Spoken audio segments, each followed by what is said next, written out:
36 सदस्यों को जो इस अनिल झा को पूरे दिन के लिए, जरनैल सिंह को पूरे दिन के लिए, विशेष रवि को पूरे दिन के लिए, सोमदत्त को पूरे दिन के लिए, ये 5 मेंबर को पूरे दिन के लिए सदन से निष्कासित किया जाता है। निर्वाचित 5 महिला सदस्यों का भी विशेष स्वागत है। मुझे विश्वास है कि आपके योगदान का निश्चित रूप से दिल्ली की महिलाओं के जीवन पर सकारात्मक प्रभाव पड़ेगा।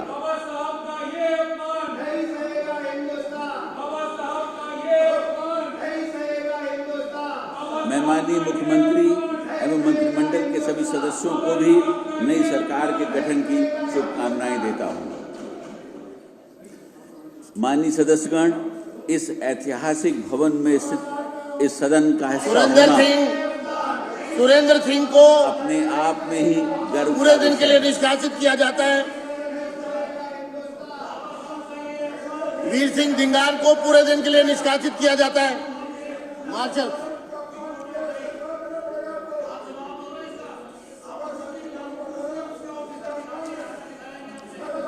मुकेश अहलावत को पूरे दिन के लिए सदन से निष्कासित किया जाता है।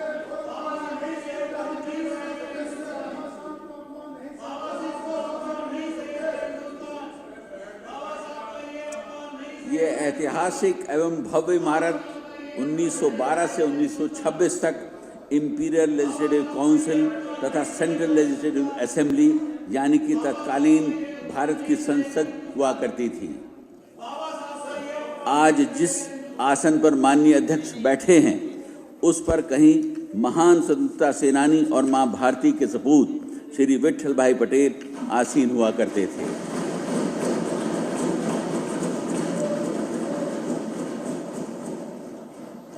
इसी ऐतिहासिक इमारत में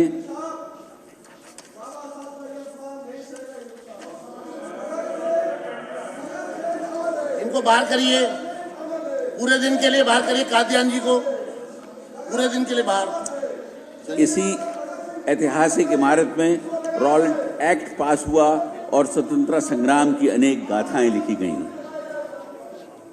विशाल जनादेश द्वारा दिल्ली की जनता ने मेरी सरकार और उसके संकल्प पत्र में समाहित नीतियों पर विश्वास व्यक्त किया है। मेरी सरकार को प्राप्त यह जनादेश दिल्ली वासियों की आकांक्षाओं का सकारात्मक प्रतीक है और उनकी अब तक अनदेखी और उपेक्षित आशाओं और अपेक्षाओं के प्रतिबिंब को दर्शाता है। मेरी सरकार विनम्रतापूर्वक इस जनादेश को स्वीकार करते हुए अपने आप को महात्मा गांधी के सर्वोदय, पंडित दीनदयाल उपाध्याय के अंत्योदय तथा बाबा साहेब के समता के सिद्धांत के प्रति प्रतिबद्ध करती है। इनको पूरे दिन के लिए बाहर किया जाए। मार्शल दोनों को बाहर किया जाए। कुलदीप कुमार को बाहर करिए।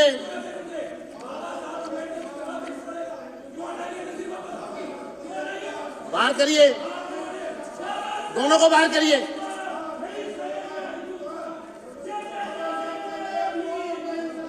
चौधरी जुबैर अहमद को बाहर करिए।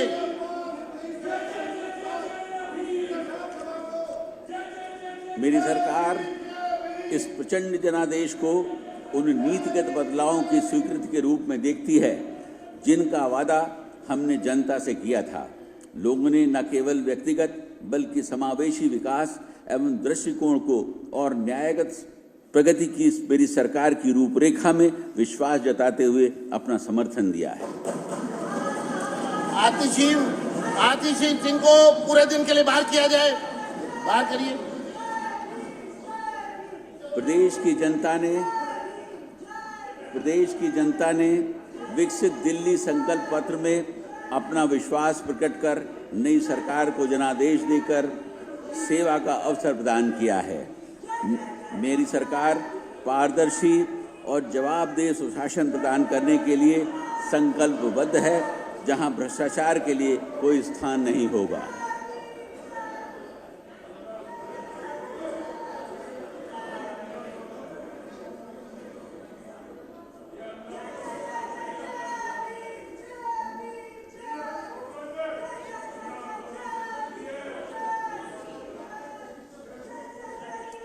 ये कैमरामैन किसका है? ये कैमरामैन किसके हैं? वो आप किसके हैं? एक मिनट, हमारे ऑफिस का, किनके साथ आए हैं? हमारे ऑफिस का। यहाँ पर सिर्फ एलजी साहब के कैमरामैन और विधानसभा के कैमरामैन वो रहेंगे।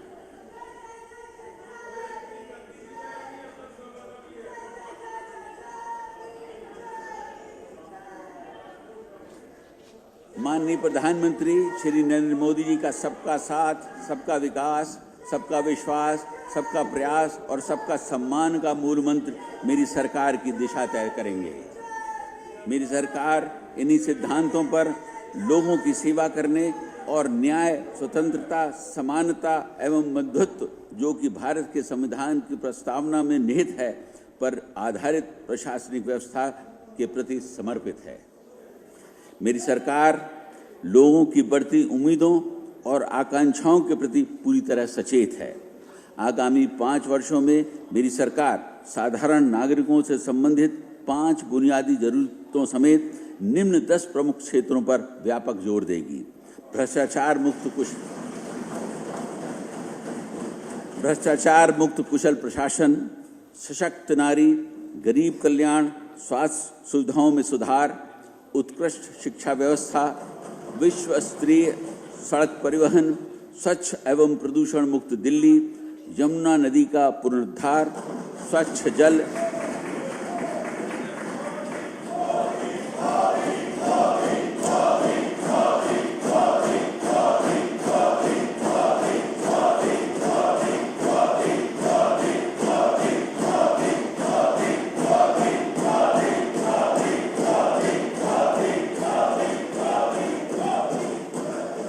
अनाधिकृत कॉलोनियों का नियमितीकरण एवं किफायती आवास।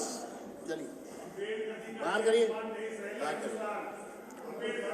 बाहर करिए, जल्दी मार्शल्स, क्विकली करिए, फटाफट करिए, सब आइए, चलिए,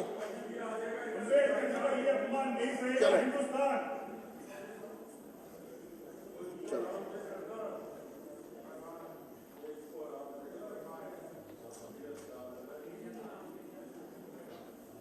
चलिए, बाहर करिए, marshals, follow the orders, immediate.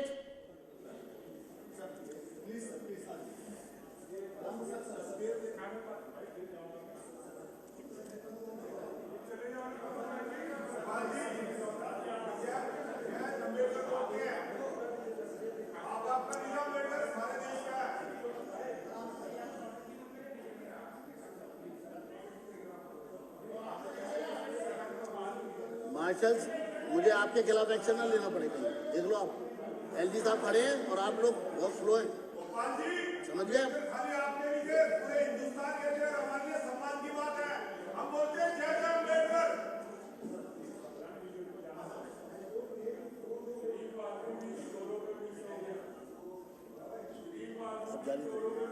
मेरी सरकार विकसित दिल्ली संकल्प पत्र को नीतिगत दस्तावेज के रूप में अंगीकार करेगी और आमजन से किए गए वादों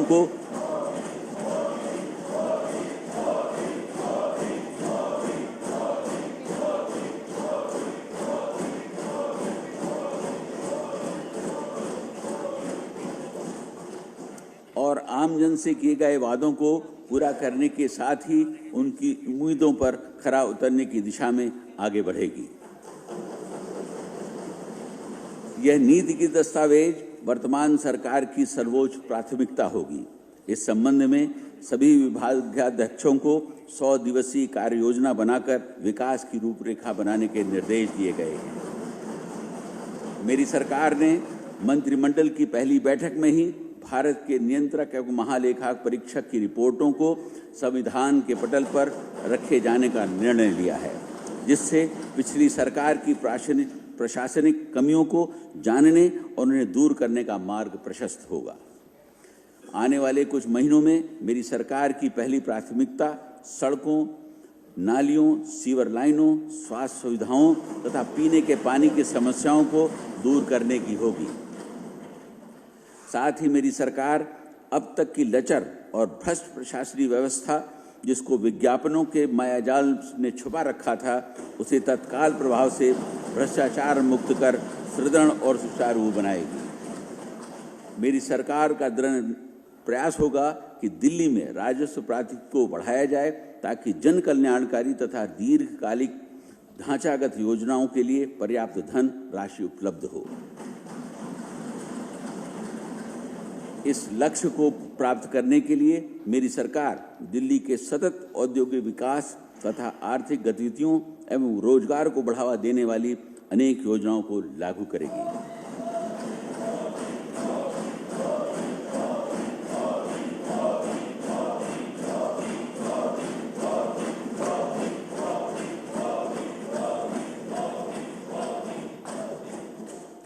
मेरी सरकार का मानना है कि perpetuation of poverty and maintenance of status quo cannot be a matter of state policy। इसके मद्देनजर मेरी सरकार समाज के सभी वर्ग, निम्न मध्यम, मध्यम तथा उच्च सभी के इंक्लूसिव डेवलपमेंट का भी प्रयास करेगी। साथ ही पहले दिन से ही मेरी सरकार यमुना की सफाई तथा वायु प्रदूषण की समस्या से निपटने के लिए अल्प, मध्यम तथा दीर्घकालीन योजनाओं के तहत काम करेगी।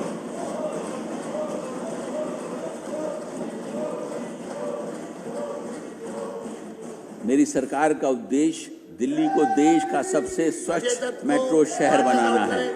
आउट करें, आउट करो।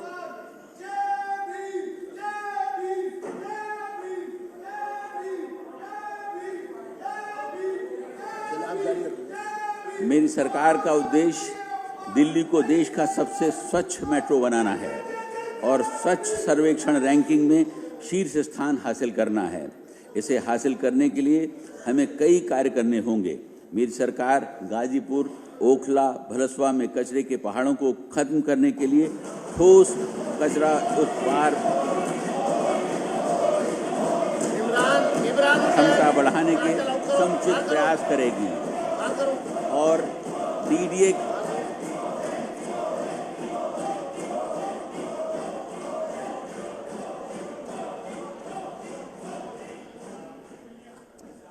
डीडीए के बांसेरा पार्क की तर्ज पर उसका पुनर्विकास करेगी। मेरी सरकार सभी सरकारी अधिकारियों एवं कर्मचारियों का वर्ग आत्मविश्वास और मनोबल बढ़ाने के लिए कदम उठाएगी, उन्हें काम करने की स्वतंत्रता देगी और नए विचारों का स्वागत करेगी। सरकार पारदर्शी व्यवस्था लागू करने और सरकारी सेवाओं की समयबद्ध डिलीवरी में सुधार पर जोर देगी। सरकारी व्यवस्थाओं और प्रक्रियाओं की समीक्षा की जाएगी ताकि उन्हें नागरिक हितैषी, भ्रष्टाचार मुक्त और जवाबदेह बनाया जा सके। साथ ही खामियों और कमियों को दूर करने के लिए विभिन्न विभागों की जनशक्ति का आंकलन भी किया जाएगा।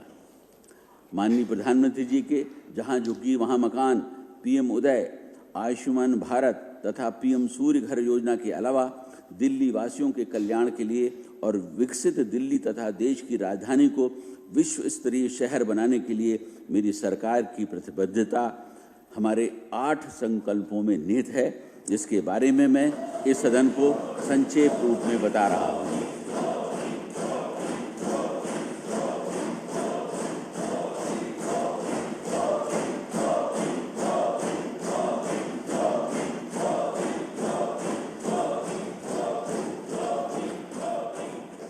मेरी सरकार ने कैबिनेट की पहली बैठक में ही दिल्ली में आयुष्मान भारत योजना को लागू करने का फैसला ले लिया है। इसके तहत 5 लाख तक का मुफ्त इलाज केंद्र सरकार द्वारा तथा 5 लाख तक का अतिरिक्त मुफ्त इलाज मेरी सरकार द्वारा कराया जाएगा। इस प्रकार यह सुनिश्चित होगा कि प्रत्येक लाभार्थी को 10 लाख रुपए तक का मुफ्त इलाज प्राप्त हो सके। हर गरीब महिला को प्रति माह 2,500 रुपए दिए जाएंगे। हर गर्भवती महिला को 21,000 रुपए की आर्थिक मदद और 6 पोषण किट दिए जाएंगे।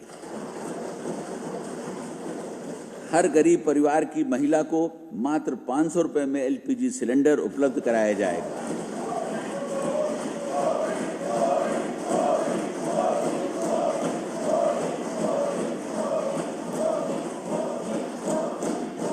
तथा होली एवं दिवाली के अवसर पर एक एलपीजी सिलेंडर मुफ्त दिया जाएगा। सभी वरिष्ठ नागरिकों को निशुल्क ओपीडी तथा डायग्नोस्टिक सेवाएं तथा 10 लाख रुपए तक का मुफ्त इलाज उपलब्ध कराया जाएगा। वरिष्ठ नागरिकों की पेंशन 2000 रुपए से बढ़ाकर 2500 रुपए प्रति माह तथा 70 वर्ष से अधिक आयु वाले वरिष्ठ नागरिकों को विधवाओं, बेसहारा एवं परित्यक्त महिलाओं की पेंशन 2500 रुपए से बढ़ाकर 3000 रुपए कर दी जाएगी। झुग्गी बस्तियों में अटल कैंटीन स्थापित कर मात्र 5 रुपए में पौष्टिक भोजन की सुविधा उपलब्ध कराई जाएगी।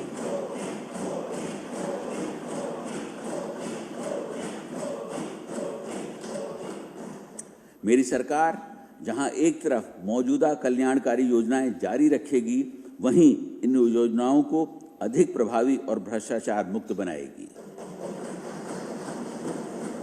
मेरी सरकार का मानना है कि पिछले 10 वर्षों में हुई निरंतर टकराव तथा आरोप प्रत्यारोप की राजनीति ने दिल्ली का नुकसान किया है। इस अवांछित स्थिति को पूर्ण रूप से त्याग कर मेरी सरकार माननीय प्रधानमंत्री जी के कोऑपरेटिव एंड कॉम्पिटिटिव फेडरलिज्म के सिद्धांतों के आधार पर केंद्र तथा अन्य राज्यों के साथ समन्वय और सहयोग से काम करेगी। मेरी सरकार का मानना है कि विधायक का संसदीय लोकतंत्र का मूल आधार है और इस सदन का प्रथम दायित्व यह है कि यहाँ सरकार तथा जनता के मुद्दों पर सार्थक चर्चा, विचार विमर्श, बहस, असहमति तथा निर्णय हो। पिछले 10 वर्षों में इस सदन से यह परिपाटी पूर्ण रूप से समाप्त हो चुकी थी और विचार विमर्श और चर्चा की जगह अमर्यादित असंसदीय आचरण ने ले ली थी। अनेक अवसर पर इस सदन का दुरुपयोग संवैधानिक पदों पर आसीन व्यक्तियों को अपमानित करने के लिए किया जा रहा था। मेरी सरकार यह सुनिश्चित करेगी कि इस सदन में संसदीय मर्यादाओं का समुचित पालन हो और विपक्ष सहित यह सदन दिल्ली के लोगों के हित में चर्चा तथा विचार विमर्श करे। इस भव्य इमारत के महत्व को समझते हुए मेरी सरकार यह प्रयास करेगी कि इसका गौरवशाली इतिहास पूर्ण रूप से उजागर हो और जिस प्रकार दिल्ली स्थित संसद भवन देश विदेश से आए पर्यटकों, छात्रों और शोधकर्ताओं के लिए आकर्षण का केंद्र है, उसी प्रकार दिल्ली विधानसभा भी आकर्षण का केंद्र बने। मेरी सरकार दिल्ली के लोगों के सपनों को साकार करने के लिए विधानसभा के सभी नवनिर्वाचित सदस्यों का सहयोग चाहती है ताकि दिल्ली वासियों का जीवन समृद्ध हो, उत्पादकता बढ़े, पर्यावरण प्रदूषण मुक्त हो और रोजगार एवं अर्थव्यवस्था का नवसृजन हो। मैं माननीय सदस्यों से आग्रह करता हूं कि उन्होंने इस सदन के सदस्य के रूप में जो शपथ ली है उसे याद रखें और निश्चित करें कि जो विश्वास जनसाधारण ने उन पर व्यक्त किया है उसे निस्वार्थ सेवा के द्वारा नागरिकों के जीवन स्तर को उन्नत बनाकर चुकाएं और विकसित दिल्ली बनाने के संकल्प में अपनी भूमिका निभाएं। मैं आप सभी को अपनी शुभकामनाएं देता हूं और आपके सार्थक विचार विमर्श में सफलता की कामना करता हूं। जय हिंद। अब श्रीमती रेखा गुप्ता माननीय मुख्यमंत्री कार्यसूची के बिंदु क्रमांक 2 में दर्शाए गए निम्नलिखित दस्तावेज की प्रतियां सदन पटल पर प्रस्तुत करेंगी। राष्ट्रीय राजधानी क्षेत्र दिल्ली सरकार से संबंधित भारत के नियंत्रक एवं महालेखा परीक्षक का दिल्ली में शराब के विनियम और आपूर्ति पर निष्पादन लेखा परीक्षा प्रतिवेदन वर्ष 2024 का प्रतिवेदन संख्या 1 प्रस्तुत करेंगी।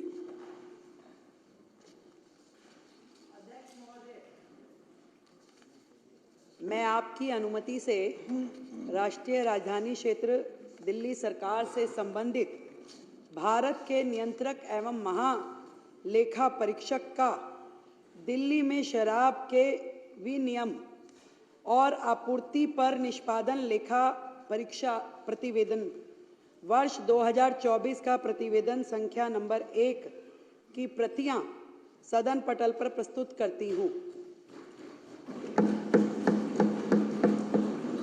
सभी सदस्यों को वितरित की जाए प्रति सीएजी की रिपोर्ट। माननीय सदस्यगण, मैं आपको भारत के नियंत्रक महालेखा परीक्षक की रिपोर्ट को सदन में प्रस्तुत करने से संबंधित पृष्ठभूमि से अवगत कराना चाहता हूं। सदन में सदस्यों को सीएजी रिपोर्ट पर चर्चा करने में सहायता करने के लिए इसको उजागर करना जरूरी है, क्योंकि उक्त रिपोर्ट अब सदन के विचाराधीन है। यह इसलिए भी महत्वपूर्ण है क्योंकि सदन के कई सदस्य पहली बार चुनकर आए हैं और इस पृष्ठभूमि की जानकारी मिलने से उन्हें रचनात्मक ढंग से चर्चा में भाग लेने की में मदद मिलेगी।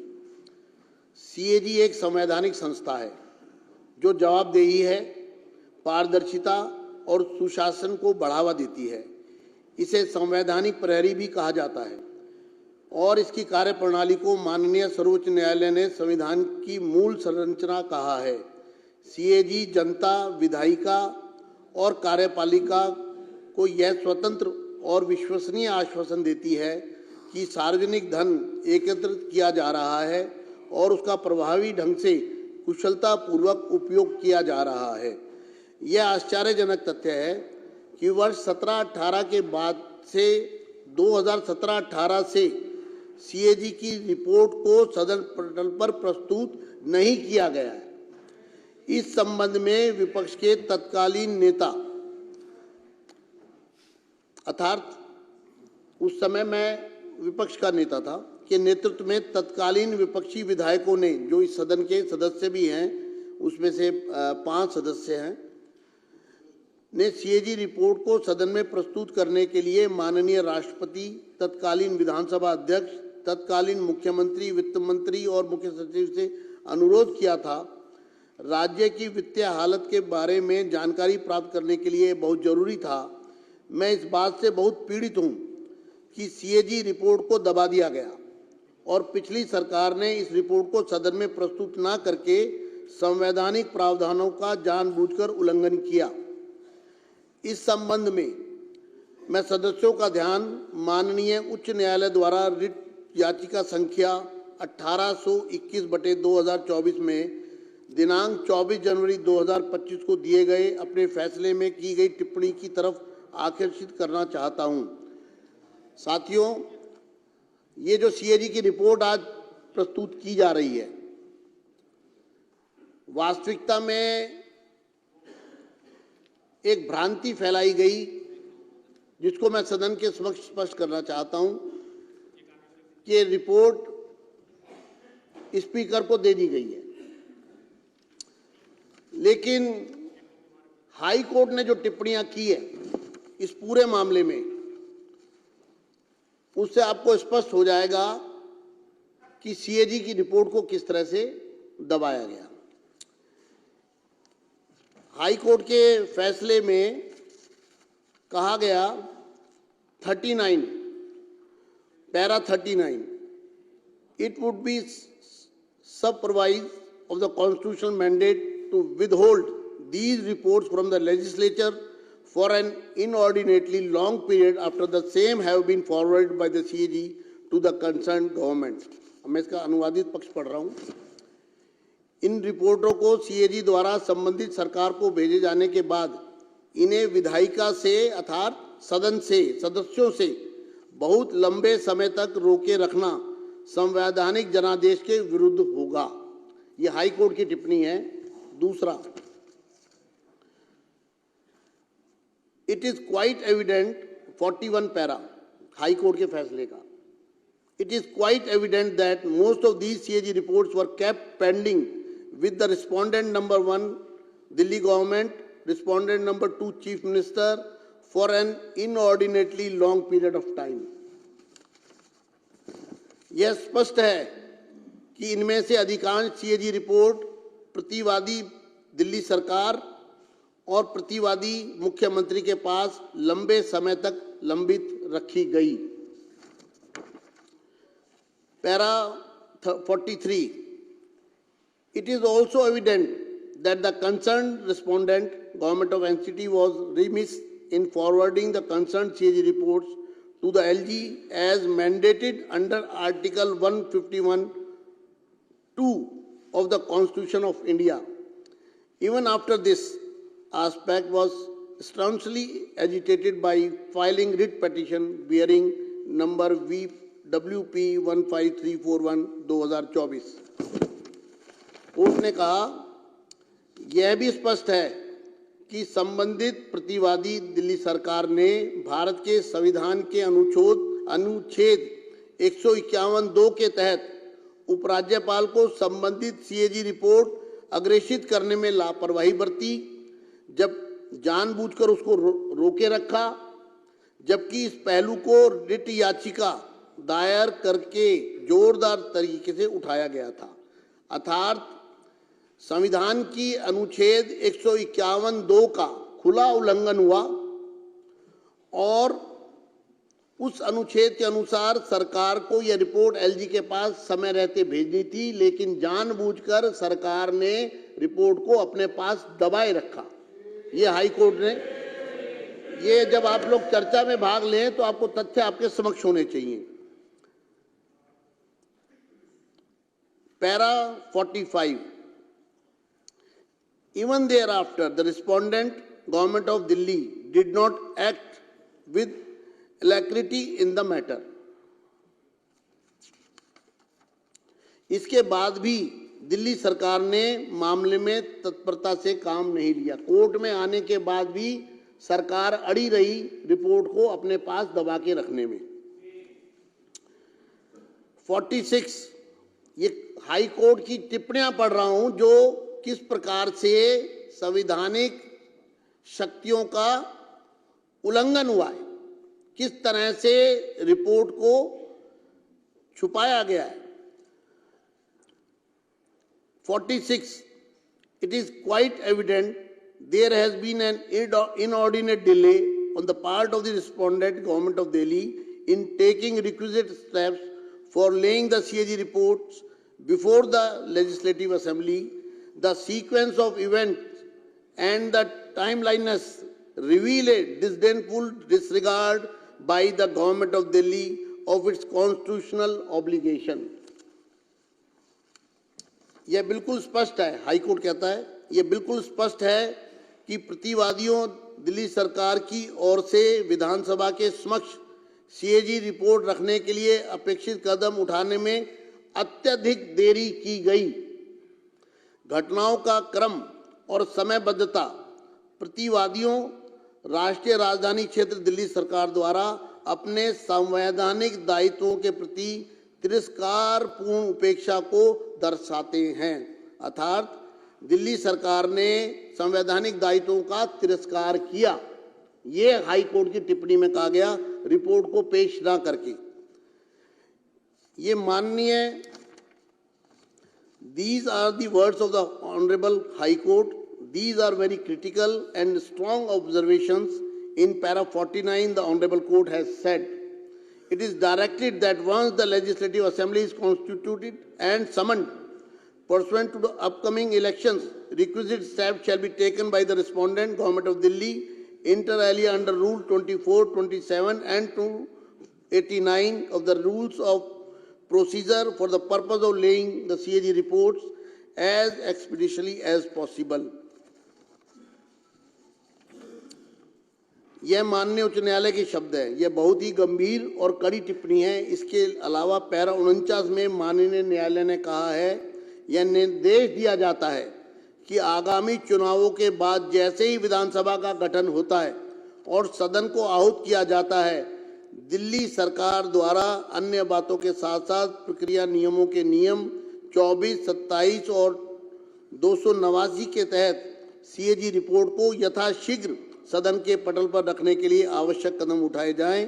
अतः यह बहुत ही खुशी की बात है कि नई सरकार द्वारा माननीय उच्च न्यायालय के निर्देश के मद्देनजर और अपनी जिम्मेदारी को समझते हुए दिल्ली की जनता के प्रति पहले ही सत्र में पहले ही दिन आज सीएजी रिपोर्ट को सदन पटल पर प्रस्तुत किया जा रहा है। मुझे उम्मीद है कि सीएजी रिपोर्ट में दिए गए निष्कर्षों और सार्थक सकारात्मक विचार विमर्श करेंगे। आज हम एक रिपोर्ट ला रहे हैं, उसका कारण ये है कि ये वॉल्यूमिनस है, बहुत बड़ा, चूंकि ये पिछले कई वर्षों का बैकलॉग है और हम चाहते हैं कि दिल्ली की जनता के सामने सब चीज़ें बहुत स्पष्ट रूप से आए।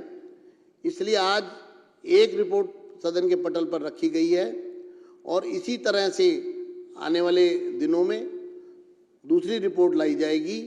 मैं चाहता हूं इस रिपोर्ट पर सदन में कुछ सदस्य जिनके मेरे पास नाम आए हैं वो पूरी तरह आतुर हैं कि हम इस चर्चा में भाग लेना चाहते हैं सीएजी रिपोर्ट के बारे में। क्योंकि सीएजी की रिपोर्ट आज यहाँ पर ले हो गई है, इसलिए मैं इस चर्चा को ऑन करता हूँ। और क्योंकि ये मामला बहुत गंभीर मामला है, सीएजी की रिपोर्ट को दबाना एक तरह का क्रिमिनल ऑफेंस है मेरी नज़र में, तो इस पर सभी सदस्य अपनी भावनाओं को व्यक्त करना चाहते हैं। जितने सदस्य मौजूद हैं सभी की तरफ से रिक्वेस्ट आ रही है, लेकिन आज हम इसकी चर्चा शुरू करते हैं अरविंदर सिंह लवली जी से। धन्यवाद अध्यक्ष जी। मैं जहां आज के शानदार एलजी एड्रेस के लिए मुख्यमंत्री साहिबा को और उनके पूरी काउंसिल को दिल की से बहुत मुबारकबाद पेश करना चाहता हूं, और मैं समझता हूं बहुत शानदार एलजी एड्रेस जो है आज इस सदन में आया, उसके ऊपर विस्तार पे चर्चा जब एलजी एड्रेस शुरू होगी हम करेंगे। अध्यक्ष जी, मैं आपकी पीड़ा समझ सकता हूं और निश्चित रूप से बहुत दुर्भाग्यपूर्ण है, और इससे बड़ा लोकतंत्र का बाबा साहब के जो ठेकेदार बन रहे हैं, बाबा साहब के सपनों को चकनाचूर करने का कोई काम नहीं हो सकता कि आपको 15 मिनट ये समझाने में लगा है, आपको ये बोलना पड़ रहा है कि सीएजी की रिपोर्ट जो है हम रख रहे हैं जैसे हम बहुत बड़ा काम कर रहे हैं। ये संविधान की प्रक्रिया है, जिस परिकल्पना, जिस लोकतंत्र की परिकल्पना बाबा साहब ने करी थी, जब संविधान को फ्रेम किया गया था, तो उसमें एक नेचुरल कोर्स में है कि कोई भी सरकार की मर्जी नहीं है कि वो सीएजी की रिपोर्ट रखे या ना रखे, मैंडेटरी है। ये विधानसभा बनी इसलिए, और इस विधानसभा का अपमान हो जिस सदन के अंदर हिंदुस्तान की पार्लियामेंट चली हो, उस पार्लियामेंट वाले सदन में दिल्ली की विधानसभा चल रही है। हम लोग सब जो है सौभाग्यशाली हैं, और उस विधानसभा में आप 2017 में कह रहे हो, लेकिन आप उसका इस बात पे समझिए कि 2015 में इनकी सरकार बनी, यानी कि इनकी सरकार बनने के बाद इन्होंने सुनिश्चित किया कि एक भी सीएजी रिपोर्ट इनके सरकार के कार्य करने की जो है इस सदन में ना आए। इससे बड़ा दुर्भाग्य, इससे बड़ा जो है लोकतंत्र के लिए शर्मनाक दिन कोई हो नहीं सकता। और आप नारे लगा रहे हो बाबा साहब के, और सपनों की हत्या कर रहे हो बाबा साहब की, और नारे भी लगा रहे हो सबसे सामने। अगर इनकी सीट पे अगर किसी की फोटो नजर आती है तो बाबा साहब अम्बेडकर की जहाँ पे फोटो नजर आती है, और उनकी फोटो देख के जो है उनके विचारों की हत्या करने का काम आप लोग कर रहे हो। ये मुझे दिल से पीड़ा हो रही है कि आज हम इस बात पे ही अपने आप को बहुत बड़ा काम मांग रहे हैं कि हमने सीएजी की रिपोर्ट जो है, भैया आप कैसे रोक सकते हो सीएजी की रिपोर्ट। तो जो पार्टी अन्ना हजारे के आंदोलन से निकली हो, वो अन्ना हजारे का आंदोलन क्या था? वो आंदोलन था भ्रष्टाचार के खिलाफ लड़ाई लड़ने का, और वो भ्रष्टाचार के खिलाफ लड़ाई लड़ने का मूल कारण क्या था? सीएजी की रिपोर्ट। सीएजी की रिपोर्ट के अंदर जो केंद्र सरकार पे उस समय भ्रष्टाचार के आरोप लगे थे, यहाँ दिल्ली सरकार पे जो भ्रष्टाचार के आरोप लगे थे, उन आरोपों की वजह से ही तो आप आंदोलन में बैठे थे। आप सीएजी की रिपोर्ट के बेसिस पे ही तो जो है रामलीला मैदान में बैठे थे। सीएजी के रिपोर्ट के बेस पे ही आपने पूरे देश में आंदोलन मनाया था। सीएजी की रिपोर्ट के बेस पे ही आपने आम आदमी पार्टी बनाई थी। आज आप खुद ही सीएजी की रिपोर्ट नहीं रखना चाहते, आप जन लोकपाल की बात करते थे। जन लोकपाल की तो दूर की बात है। मैं समझता हूं कि दिल्ली के ये 11 साल पूरी दिल्ली की लोकतांत्रिक व्यवस्था के सबसे शर्मनाक 11 साल होंगे कि एक चुनी हुई सरकार जो है वो सीएजी की रिपोर्ट रखने से भी जो है प्रिजन करेगा। मैं बधाई देना चाहता हूं रेखा गुप्ता जी को और उनकी पूरी काउंसिल ऑफ मिनिस्टर्स को कि आपने, प्रधानमंत्री जी ने जो दिल्ली के लोगों से वायदा किया था, आपने कैबिनेट में आने के बाद जो सबसे पहले जो है आपने जो है सीएजी की रिपोर्ट ले करने का, और जैसा अध्यक्ष जी ने कहा, क्योंकि वॉल्यूम इतना बड़ा है और उसको पढ़ने में समय लगेगा अब आज फर्स्ट वॉल्यूम आपने टेबल रखा है, ना केवल आपने दिल्ली के लोगों को किया हुआ वायदा निभाया है, मैं समझता हूं कि लोकतांत्रिक मूल्यों को दिल्ली की इस पवित्र विधानसभा में, इस ऑगस्ट हाउस में आपने पुनः स्थापित करने का काम किया है। उसके लिए आपकी जितनी बधाई आपको दी जाए उतनी कम। सीएजी की रिपोर्ट आएगी, इसको हम पढ़ेंगे। अध्यक्ष जी, मैं आपसे ये कहना चाहूंगा कि नॉर्मल हालात में सीएजी की रिपोर्ट जो है वो पीएसी के मेंबर्स देखते हैं, लेकिन ये नॉर्मल हालात नहीं है। 10 सालों से सीएजी की रिपोर्ट इस सदन में नहीं आई है। 10 सालों का हिसाब किताब लेने की बात है, तो नॉर्मल पीएसी को बहुत समय लग जाएगा।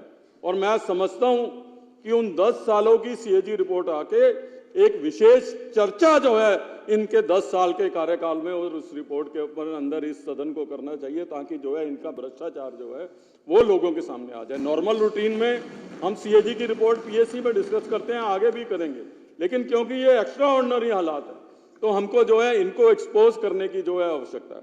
अध्यक्ष जी, मुझे ये तकलीफ है इस बात की, और मैं ये कहना चाहूंगा कि सीएजी की रिपोर्ट का डर है इनको, आम आदमी पार्टी के लोगों को, और ये कोशिश कर रहे हैं कि बाबा साहब के फोटो के पीछे छिपके, भगत सिंह जी की फोटो के पीछे छिपके अपने उस भ्रष्टाचार को ये छिपा लेंगे।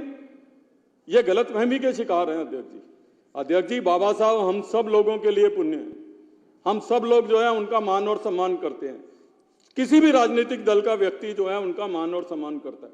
भारतीय जनता पार्टी और हमारे प्रधानमंत्री जी बार बार बाबा साहब अम्बेडकर जी के सम्मान की बात करना चाहते हैं, लेकिन बाबा साहब अम्बेडकर जी ने ये जब संविधान बनाया था, आज अगर हम लोग संविधान का पालन करते हैं तो संविधान का पालन हम इसलिए करते हैं कि हम एज अ विधायक, कल हमने जब ओथ ली, हमने क्या ओथ ली कि हम जो है संविधान के प्रति अपनी जो है व्यवस्था रखेंगे, अक्षुण्ण रखेंगे, हम संविधान के जो है हम सम्मान करेंगे।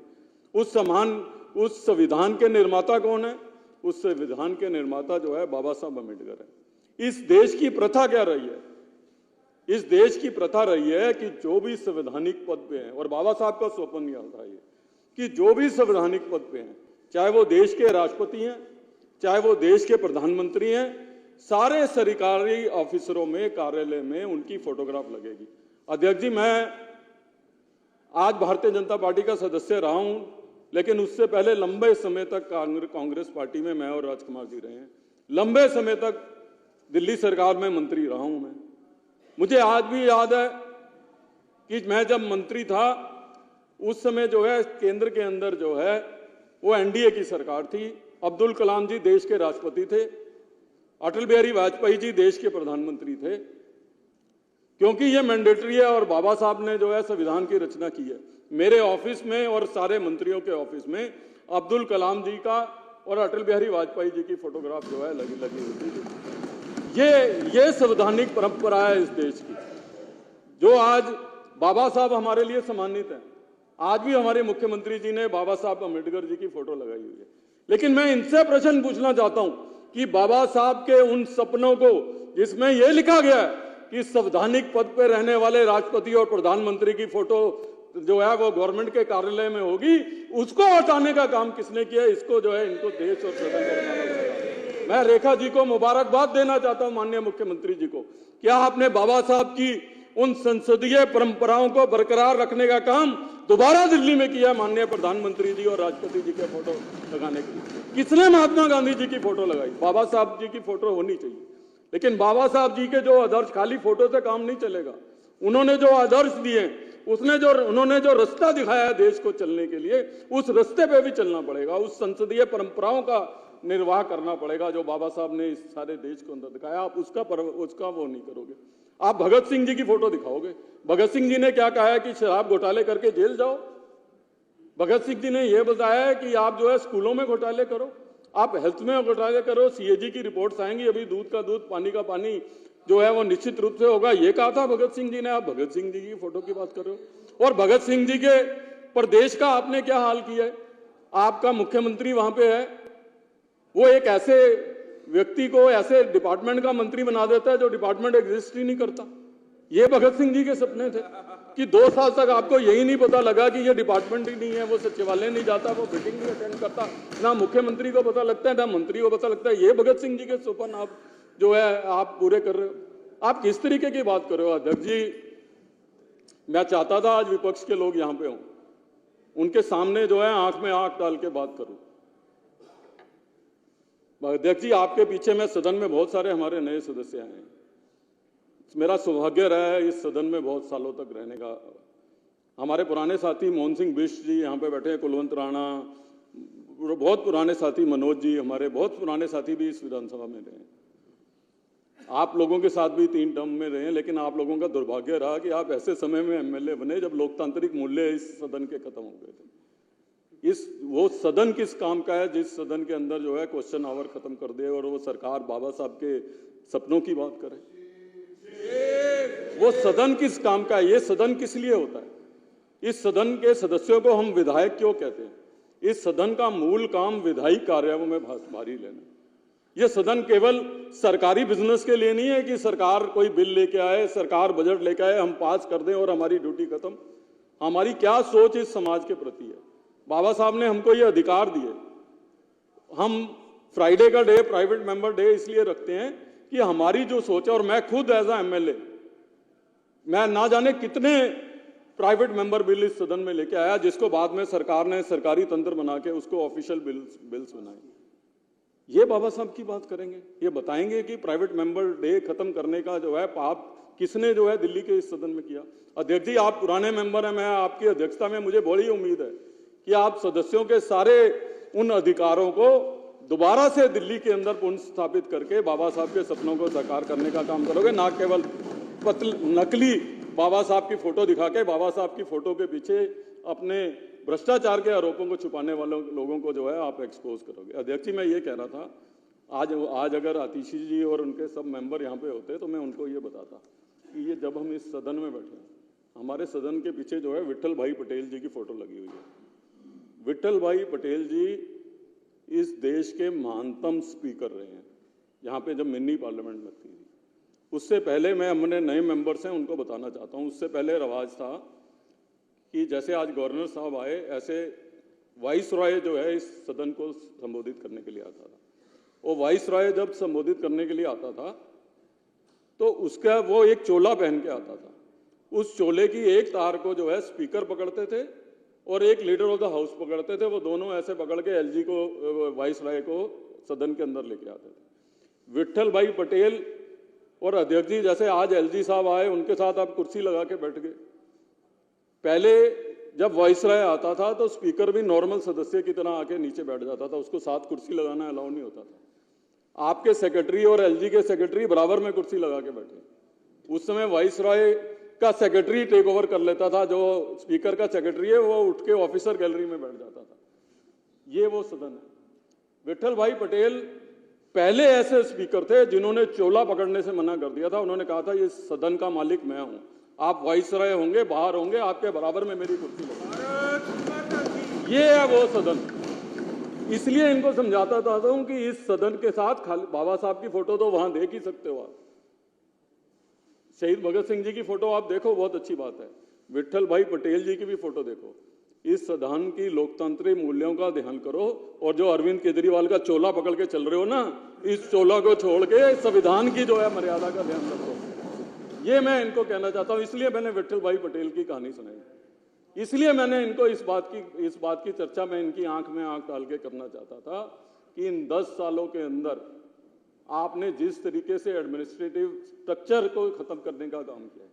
कल मुझे सौभाग्य मिला मुख्यमंत्री जी के साथ और प्रवेश जी के साथ जो है कुछ समय बिताने का, कुछ अधिकारियों के साथ। मुझे मुख्यमंत्री जी ने कहा आप चुप हो। मैं दिल से दुखी था कल, और मैं सलाम करना चाहता हूं आपको कि आप लोगों की जो अप्रोच दिल्ली के लोगों की पीड़ा के लिए है, और मैं निश्चित रूप से इस बात के लिए मुझे खुशी है कि नरेंद्र मोदी जी ने दिल्ली को सही हाथों में सौंपा है, और निश्चित रूप से दिल्ली के दिन जो है आने वाले समय में सुखद होने वाले। पर मैं कल दिल से दुखी था। मैं इसलिए दिल से दुखी था कि जिन डिपार्टमेंट्स में उनका जिक्र नहीं करना चाहता, वो दिल्ली के मोस्ट एफिशिएंट डिपार्टमेंट थे। आज किस हालत में छोड़ दिया इन्होंने दिल्ली को। इन 11 सालों में जो पाप इन्होंने किया है, दिल्ली के एडमिनिस्ट्रेटिव स्ट्रक्चर को खत्म करने का, जो पाप इन्होंने किया है दिल्ली के लोगों को मूल सुविधाओं से वंचित करने का। मैं जिंदगी में अध्यक्ष जी बहुत चुनाव लड़ा हूं। हर चुनाव में लोगों की डिमांड बढ़ती थी। लोग कहते थे अस्पताल खोल दो, मेट्रो खोल दो, ये खोल दो, वो खोल दो। ये मेरे राजनीतिक जीवन में जो 10-12 चुनाव आदमी लड़ा हुआ है, चाहे लोकसभा के हो, विधानसभा के हो, मेरे राजनीतिक जीवन के अंदर ये पहला चुनाव था कि लोग कह रहे थे भाई हमारे गली की एक सीवर और सड़क बनवा दे, वही बहुत मेहरबानी है, हमें कुछ नहीं चाहिए। इस लेवल के ऊपर जो है देश की राजधानी को जिन लोगों ने लेके आया है, ना इनको बाबा साहब माफ करने वाले हैं, ना इनको भगत सिंह जी माफ करने वाले हैं, ना इनको महात्मा गांधी राष्ट्रपिता माफ करने वाले हैं, जिनकी फोटोग्राफ इन्होंने सरकारी दफ्तरों से हटाने का काम किया। अध्यक्ष जी आपका बहुत बहुत धन्यवाद कि आपने लोकतांत्रिक मूल्यों को फिर से बरकरार करने के लिए कहा है। एलजी एड्रेस पे मेरे पास बहुत कुछ है कहने के लिए, इनको याद कराने के लिए, लेकिन निश्चित रूप से आपने सीएजी रिपोर्ट को टेबल करके दोबारा से जो है पर लोकतांत्रिक परंपराओं को बरकरार करने का जो है काम किया है, उसके लिए मैं आपको बहुत बहुत बधाई और बहुत बहुत धन्यवाद करता हूं। धन्यवाद लवली जी। अशोक गोयल देवरा।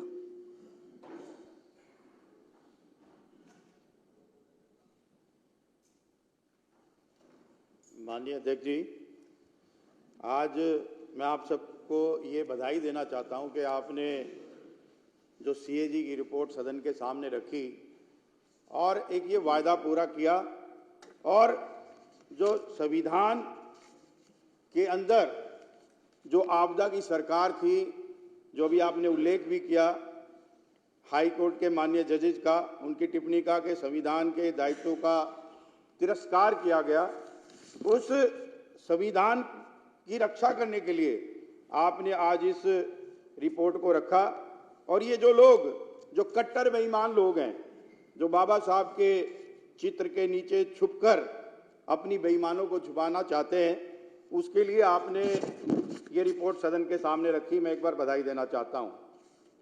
आज मैं अभी सीएजी की रिपोर्ट ये जो रखी अभी इसको देख रहा था, पेज नंबर 130 पर, जिसमें लिखा कि 2,002.68 करोड़ का करीब करीब दिल्ली सरकार को नुकसान हुआ है। मैं जब सदन में नहीं था, लेकिन इस कट्टर बेईमान सरकार के बारे में सोचता था कि दिल्ली के अंदर एक तरफ कोरोना की महामारी थी, हमारे देश के यशस्वी प्रधानमंत्री इस बात की चिंता करते थे कि दिल्ली के लोगों को ऑक्सीजन मिल जाए, लेकिन ये जो कट्टर बेईमान सरकार थी, जो कट्टर बेईमान लोग थे, ये लोग उस कोरोना के अंदर शराब नीति बना रहे थे। एक तरफ हमारे यशस्वी प्रधानमंत्री जी ये चिंता कर रहे थे कि दिल्ली के लोगों को दिल्ली के अस्पतालों में बेड मिल सके, लेकिन ये अपने शीश महल में बैठकर दिल्ली को लूटने के लिए शराब की नीति बना रहे थे। एक तरफ हमारे यशस्वी प्रधानमंत्री ये चिंता कर रहे थे कि दिल्ली के लोगों को वैक्सीन मिल सके, लेकिन ये जो कट्टर बेईमान सरकार थी, ये लोग शराब नीति बनाकर दिल्ली के लोगों को लूटने का काम कर रहे थे। हमारे यशस्वी प्रधानमंत्री गरीब महिलाओं को 500 रुपए मिल सके, जनधन खाते में जा सके, उसकी चिंता कर रहे थे। गरीब लोगों को राशन मिल सके, उसकी चिंता कर रहे थे। लेकिन ये जो कट्टर बेईमान सरकार थी, इन लोगों ने इस सीएजी की रिपोर्ट से खुलासा हुआ कि कुल मिलाकर दिल्ली के लोगों को लूटने का काम किया। इन्होंने दिल्ली की जनता के साथ विश्वासघात किया, दिल्ली की जनता का विश्वास का खून किया, और यहां से रुपए लूटकर अपनी आपदा की सरकार, अपनी आम आदमी पार्टी के विस्तार के लिए इन लोगों ने पूरे देश के अंदर इस लूट के पैसे का इस्तेमाल किया। आज आपने ये जो रिपोर्ट रखी है, मैं आपसे ये निवेदन करूंगा कि आने वाले दिनों में जो पिछले 10 सालों के अंदर जितने भी घोटाले इन्होंने किए हैं, चाहे वो शीश महल का घोटाला हो, मोहल्ला क्लिनिक का घोटाला हो, स्कूल का घोटाला हो, बस खरीद का घोटाला हो, हर घोटाले को इन्होंने जो अंजाम दिया है, उसकी भी सीएजी रिपोर्ट इस सदन पर रखे। मैं एक बार पुनः आपको धन्यवाद करता हूं और इसके ऊपर विस्तार से चर्चा इस सदन के अंदर रखी जाए, जिससे कि इनके घोटालों का, इनके काली करतूतों का दिल्ली की जनता के सामने लाया जा सके। क्योंकि ये शहीद भगत सिंह जी का इस्तेमाल करते हैं, बाबा साहब का इस्तेमाल करते हैं। जब ये जेल जा रहे होते हैं, इंक्वायरी में जा रहे होते हैं, तो ये एक शहीदों की तरह अपने आप को पेश करते हैं। बड़े बड़े होर्डिंग लगाते हैं कि ये कट्टर बेईमान बाहर आ गए। अब इनके बाहर आने का समय नहीं अध्यक्ष जी, इनके ऊपर जांच बिठाने का समय है। दिल्ली की जनता न्याय चाहती है और ये जांच बिठाकर जहां से आए हैं इनको वापस कानून अपना काम करेगा और इनको वहीं भेजने का काम करना है। मैं एक बार पुनः आपको धन्यवाद करता हूं और ये निवेदन करता हूं अध्यक्ष जी कि इसके ऊपर विस्तार से चर्चा रखी जाए। बहुत बहुत धन्यवाद। राजकुमार भाटिया।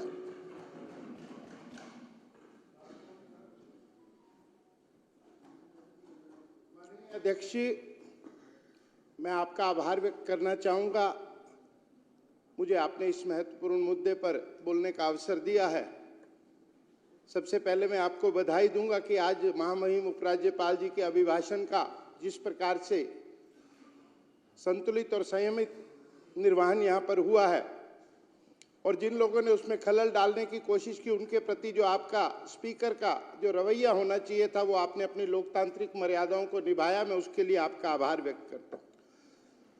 मैं बधाई देना चाहूँगा दिल्ली की मुख्यमंत्री, नारी शक्ति की प्रतीक बहन रेखा गुप्ता जी को और उनकी कैबिनेट को, जिन्होंने इस पूर्ण कार्रवाई में अपनी गरिमा पे उपस्थिति से और गरिमा पे संतुलन से इस काम को पूर्ण किया है।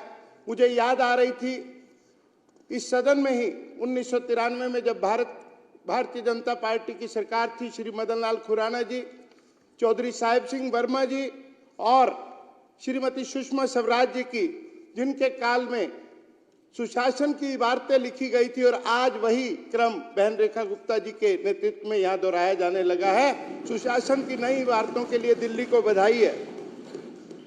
कैग रिपोर्ट के संबंध में न्यायपालिका को फैसले और निर्देशों का विधायिका द्वारा ना माना जाना अपने आप में शर्मनाक है और संगीन अपराध भी है। इस बात की पुष्टि आपने भी की है, लेकिन इस अपराध का दंड कौन झेलेगा? कौन लोग कसूरवार थे? जो लोग कसूरवार थे वो सदन से आज बाहर चले गए, क्योंकि वो कल से इस बात से डर रहे थे कि कैग की रिपोर्ट आएगी और उनके पास कोई जवाब नहीं होगा। तभी वो बाबा साहब जी का चित्र अपने पर्सों में अपनी जेब में छुपा कर लाए थे। ये भी एक अपराध की श्रेणी में आता है, उनको इसके लिए भी उनको दंडित किया जाना चाहिए। यह रिपोर्ट एलजी साहब के सामने रखी जानी चाहिए थी, सदन पटल पर रखी जानी चाहिए थी, लेकिन इस सो कॉल्ड कट्टर ईमानदार सरकार की नीयत में खोट था और इस पटल पर ना रखे जाना उनकी नीयत को दर्शाता है। कैग की रिपोर्ट में शराब नीति पर टिप्पणियों से स्पष्ट है कि दिल्ली की जनता के साथ धोखा हुआ है। उसी समय कोविड काल चल रहा था, जो जितना मजबूत था उतना मजबूर था। हम सब लोग अपने इलाज के लिए भाग रहे थे। भारतीय जनता पार्टी नेतृत्व वाली केंद्र सरकार पूरे देश को ऑक्सीजन दे रही थी, कोविड के टीके की बात कर रही थी, लेकिन ये शराब परोसने का काम कर रहे थे और दिल्ली की आने वाली संततियों के साथ धोखा करने का काम कर रहे थे। राजस्व प्राप्ति के नाम पर सारे रास्ते बंद कर दिए गए थे। राजस्व से जो फंड बुजुर्गों की दवाई पर खर्च होना था, जो सड़कों की सफाई पर खर्च होना था और बच्चों की पढ़ाई पर खर्च होना था, वो गुप्त रास्तों से तत्कालीन सरकार की मंत्रियों की जेब में चला गया। तभी उन्हें बाद में जेल और बेल का भोजन चखना पड़ा। आज भी अगर वो अपनी बात रखने के लिए सक्षम होते तो हाउस में बैठकर इस पूरी कैग रिपोर्ट पर चर्चा करते। मैं अभी पढ़ रहा था, एक सरसरी नजर chapter 5 violation of quality norms में मैंने पढ़ा कि इस सरकार ने कैसे दिल्ली के साथ धोखा किया। शराब परोसते समय भी उन्होंने मिलावट वाला काम किया। Water quality test were mandatory for the all categories of liquor. Out of 173 test report to be furnished, no report was submitted. In 96% of the cases, the partial reports were provided in the remaining cases. जी, आप सोचिए कि पानी के शराब में जो पानी भी डलना था उसमें भी इन्होंने मिलावट को जनता के सामने नहीं आने दिया। मैं आपसे अनुरोध करूंगा कि इस कैग रिपोर्ट पर विस्तृत चर्चा हो और उन्हें इन्विटेशन देकर बुलाया जाए कि आइए अपनी काली करतूतों का चिट्ठा आपके सामने खुला है। इसका विस्तृत वर्णन और इसका विस्तृत स्पष्टीकरण आपको देना पड़ेगा। दिल्ली की जनता पूछ रही है, बच्चों की पढ़ाई पर जो खर्चा शराब के रास्ते से आपने रिश्वतखोरी में लिया है, उसका आपको जवाब देना पड़ेगा। मैं आपका धन्यवाद करता हूं कि आपने बोलने का अवसर दिया। मेरी इस मांग को स्वीकार किया जाए और विस्तृत चर्चा की जाए। पूनम भारद्वाज, पूनम शर्मा।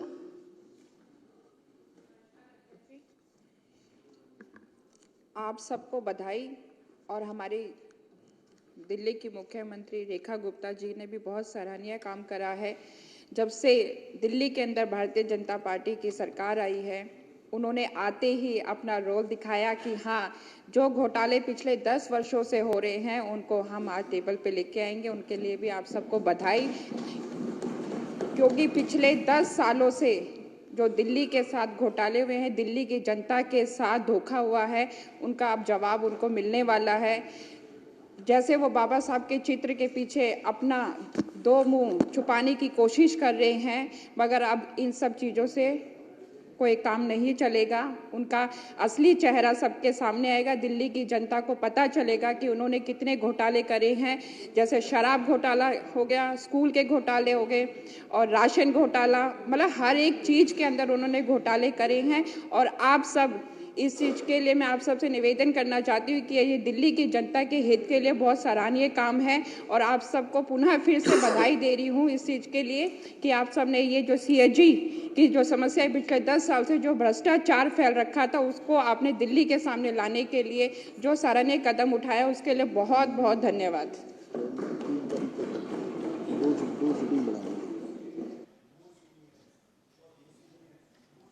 मंत्राणा।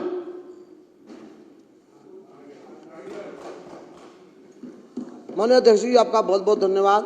माननीय उपराज्यपाल महोदय ने आज अपने भाषण में दिल्ली की सरकार, रेखा सरकार, उनके मंत्रिमंडल की सरकार द्वारा जो एक रोड मैप आज पूरा रख दिया है, जिसमें मुख्य रूप से भ्रष्टाचार मुक्त, कुशल प्रशासन, सशक्ति नारी, दिल्ली की हमारी मुखिया वो भी नारी और नारियों का सशक्तिकरण के लिए नेतृत्व दिल्ली की सरकार का माननीय मोदी जी ने रेखा जी को दिया। उसके लिए माननीय मोदी जी का भी बहुत बहुत आभार। उसके साथ सर गरीब कल्याण की बात है, इसमें स्वास्थ्य सुविधाओं के में सुधार की बात है, उत्कृष्ट शिक्षा व्यवस्था की बात है, विस्तरीय सड़क परिवहन व्यवस्था की बात है, स्वच्छ प्रदूषण मुक्त दिल्ली की बात है और यमुना नदी का पुनरुद्धार इसमें है, स्वच्छ जल, अनधिकृत कॉलोनियों का नियमितीकरण, किफायती आवास। पूरे हमारी सरकार का रोड मैप माननीय LG साहब के अब भाषण में सब दर्शा दिया गया है। और उसके लिए माननीय उपराज्यपाल साहब का भी आपका बहुत बहुत आभार। इस पर चर्चा के लिए सदन की जो ना समय सीमा बढ़ाई जाए और ताकि सदन और बढ़े आगे, ताकि इस पर विस्तार से चर्चा इस पर भी हो और CAG पे भी हो। आज आपने सदन पटल पर CAG की रिपोर्ट प्रस्तुत कराई।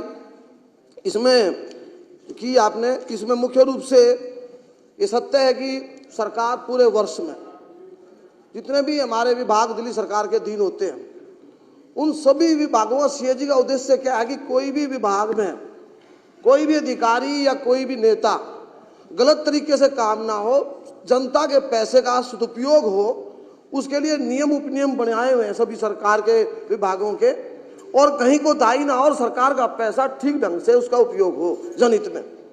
मुख्य रूप से पिछले 11 साल 10 सालों में क्या हुआ है अध्यक्ष जी, पूरी दिल्ली में इन लोगों ने अव्यवस्थित रूप से, इनकी कार्यप्रणाली में दोष था, नियमों का पालन ना करते हुए भ्रष्टाचार प्रचुर मात्रा में था, दिल्ली की जनता को गंदा पानी पिला दिया। उसका उदाहरण मेरे यहाँ भी एक, ये ठीक कहा लवली जी ने कि लोगों ने बड़े बड़े बातें करते थे क्योंकि हर बार विषय बढ़ा चाहिए दिल्ली की जनता को, लेकिन इस बार तो गंदा पानी पिला दिया पूरी दिल्ली को और दिल्ली की सारी सड़कें तोड़ दी।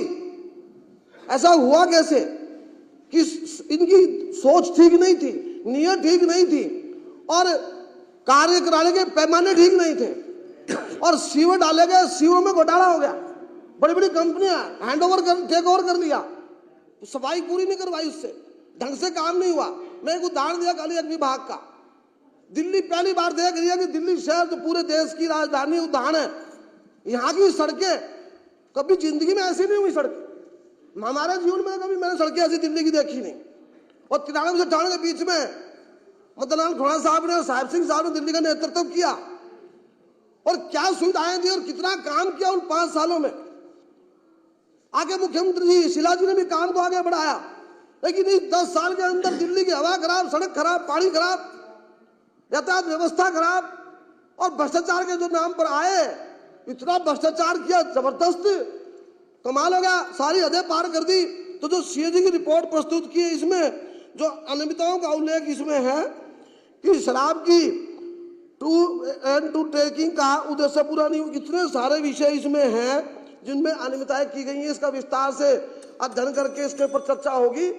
तो इसमें विसंगतियां और इनका उद्देश्य एक ही रहा कि कैसे पैसा बटोरा जाए और पैसा बटोर करके कैसे दिल्ली और देश के अंदर देश में विस्तार हो मेरी पार्टी का और प्रधानमंत्री में बढ़ूं, इस दिशा में इसने काम किया।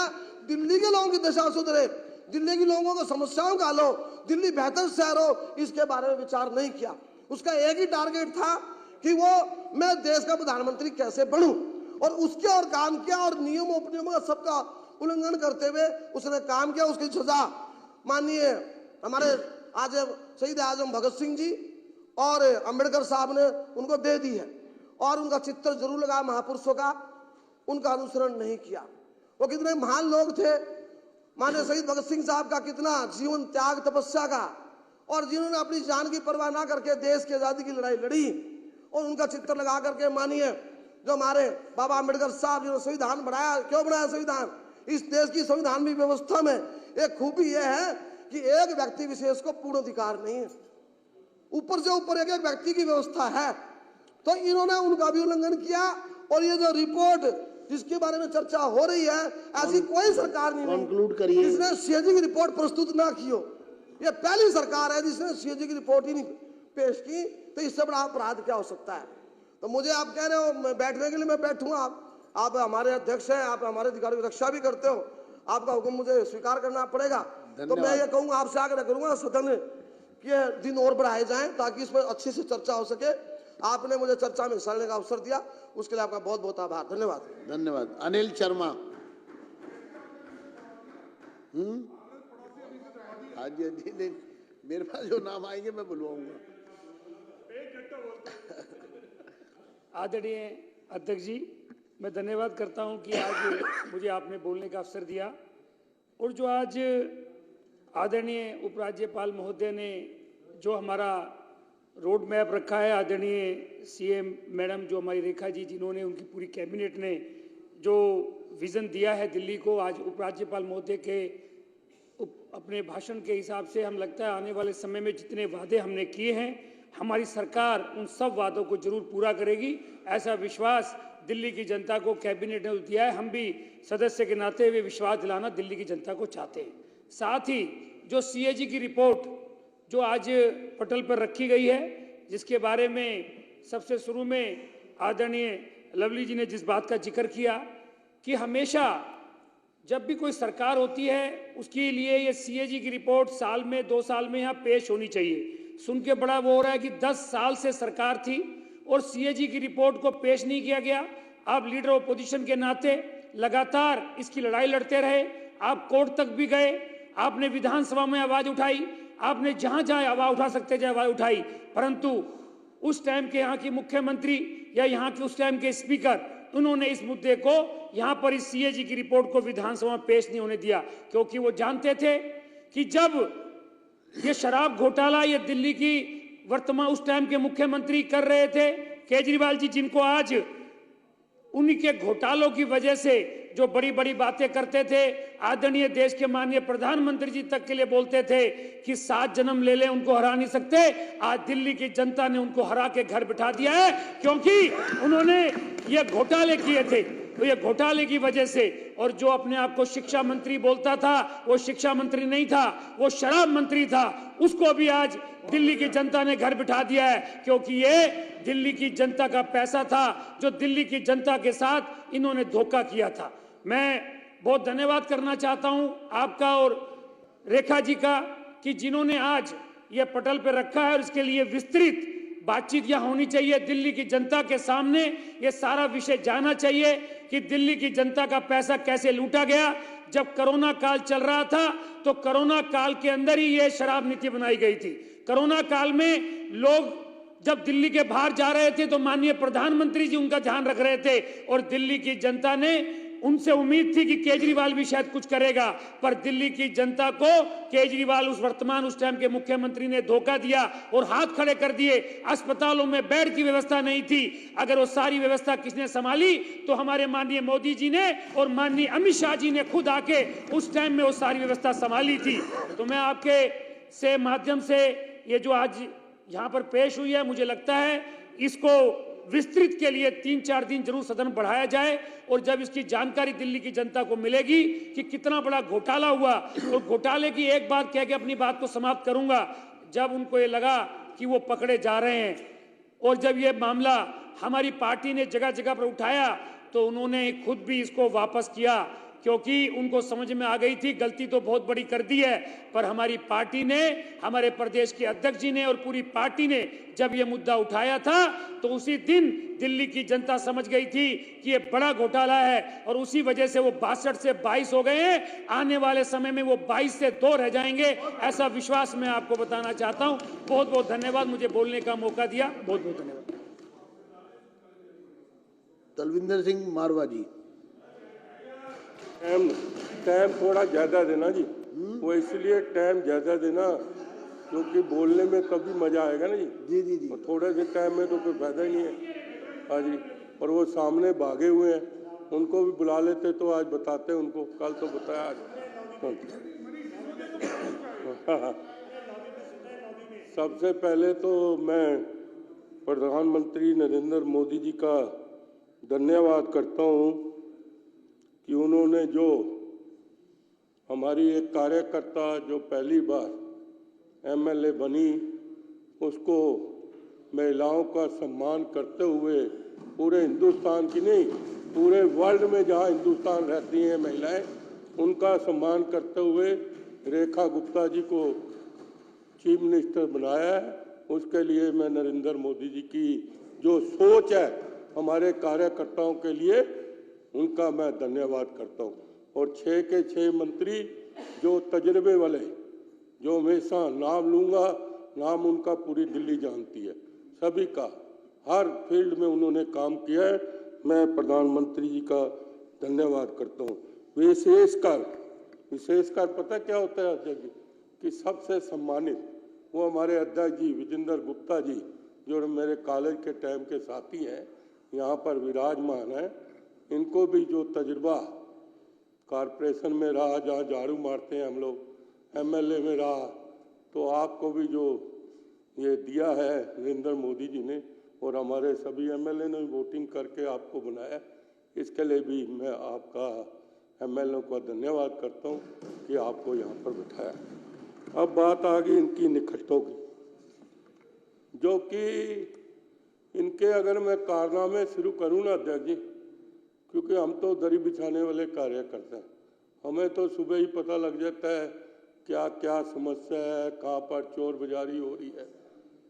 मतलब कि अगर मैं शुरू करूँगा तो पूरी रात ही यहाँ पर इसके कारनामे ही बताता रहूँगा, तब भी नहीं खत्म होंगे, 3 दिन लगा रहूँगा, क्योंकि इन्होंने कारनामे, और भगवान ने इनको सजा भी दी है, ये नहीं कि इनको सजा नहीं मिली है।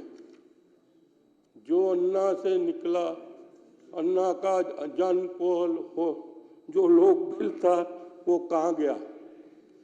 ये जो अपनी सीएजी की रिपोर्ट है उसको ही नहीं पेश कर सके तो जन लोक बिल की क्या करेगा। आज मेरे से टीवी वाले पूछ रहे थे बाहर, अम्बेडकर जी के ये जो बैठे हैं सिख विरोधी हैं भारतीय जनता पार्टी।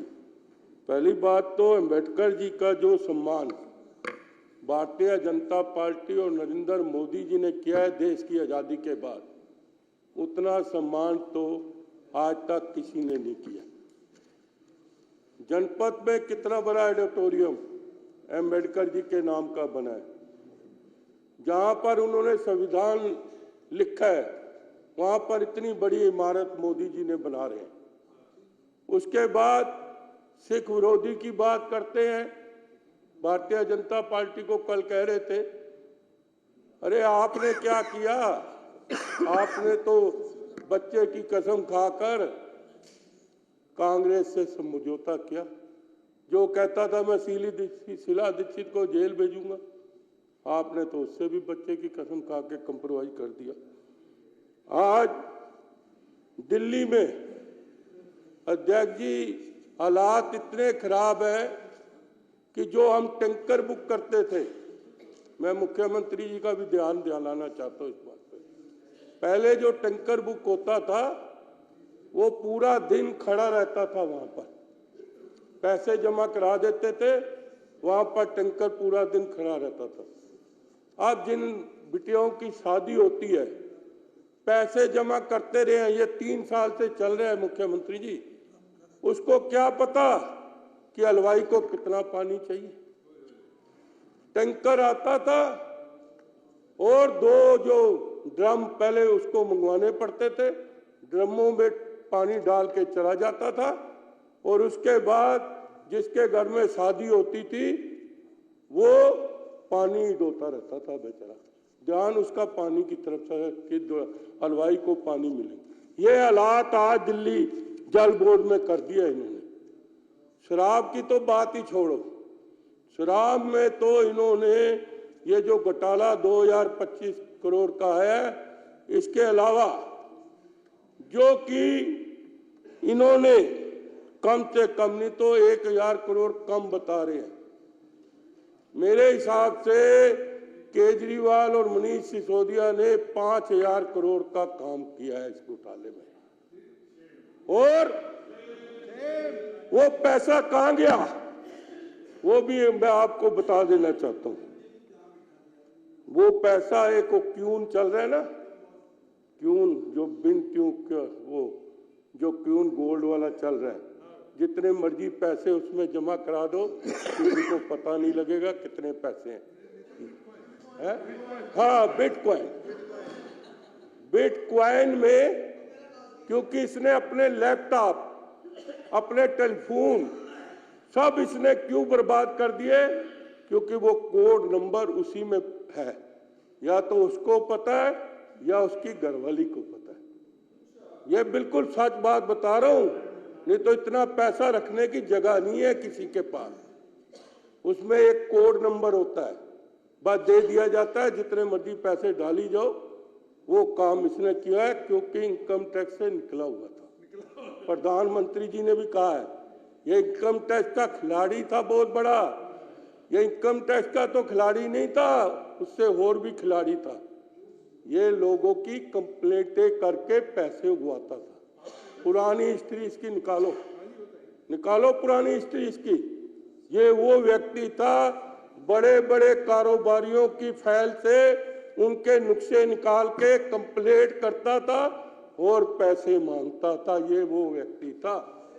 अन्ना हजारे के साथ जुड़ के अन्ना हजारे को धोखा दिया। किसको नहीं धोखा दिया? वो स्वेती माली जो थी महिला, हाँ मालीवाल, कितनी श्रेय महिला, कितनी इज्जत वाली महिला, कितनी सम्मान वाली महिला। उसका क्या किया?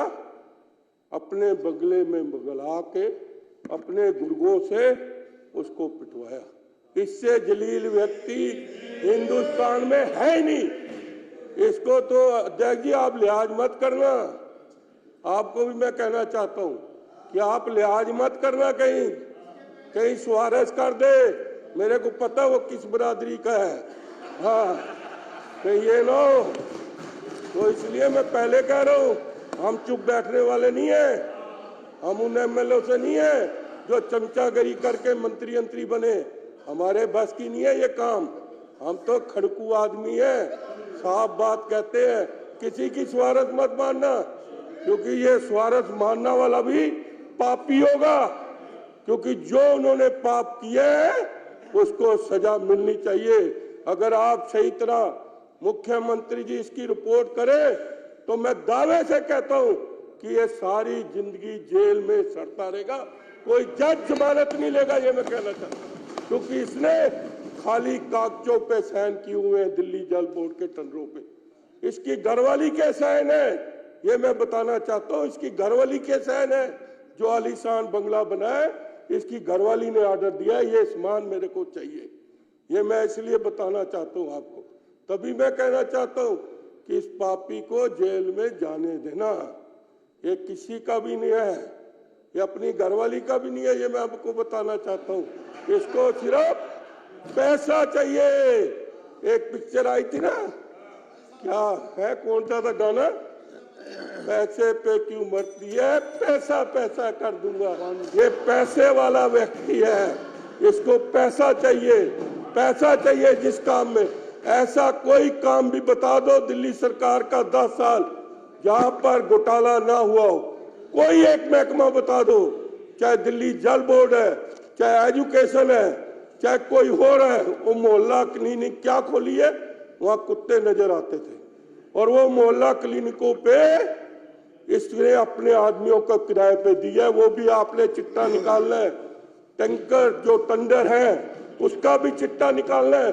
और मैं आपको बता रहा हूं, देखो कितने नीच व्यक्ति है ये, मेरे शब्द गलत निकल रहे हैं। इन्होंने जहां जहां दफ्तर खोले थे दिल्ली जल बोर्ड वाले, दिल्ली सरकार के जो कम्युनिटी सेंटर है, जो डीडीएस सलम के अब दूसू कहते हैं कुछ ऐसे ही, हाँ दूषित, वहां पर जो दफ्तर खोले वहां पर सरकारी खर्चा हुआ, 20-20 कुर्सियां आई, एयर कंडीशन लगाया, ट्यूबें लगवाई, बड़े बड़े ऐसे जो बिजली के वो लगाए।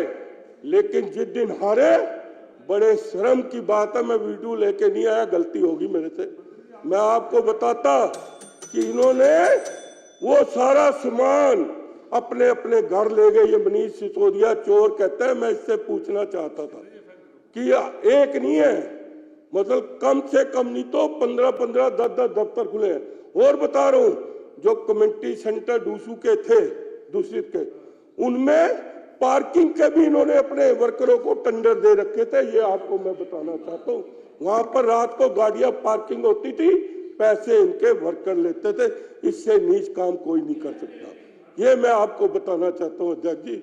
मैं दोबारा आपको, क्योंकि मेरे को पता है समय की कमी है, नहीं तो 1-2 घंटे और बोलता, लेकिन मैं सिर्फ आपको दोबारा ये कहूंगा कि आप लिहाज नहीं करना है, आपको अध्यक्ष बनाया है। मैं मुख्यमंत्री जी को भी कहूंगा कि आपने जितनी कार्रवाई, क्योंकि नरेंद्र मोदी जी के बारे में जो कहा उसने कि इस जन्म में नहीं अगले जन्म में भी, अरे तू नरेंद्र मोदी जी के जूतों के समान नहीं, बतवल की तू है क्या, कंप्लेटर तू है क्या।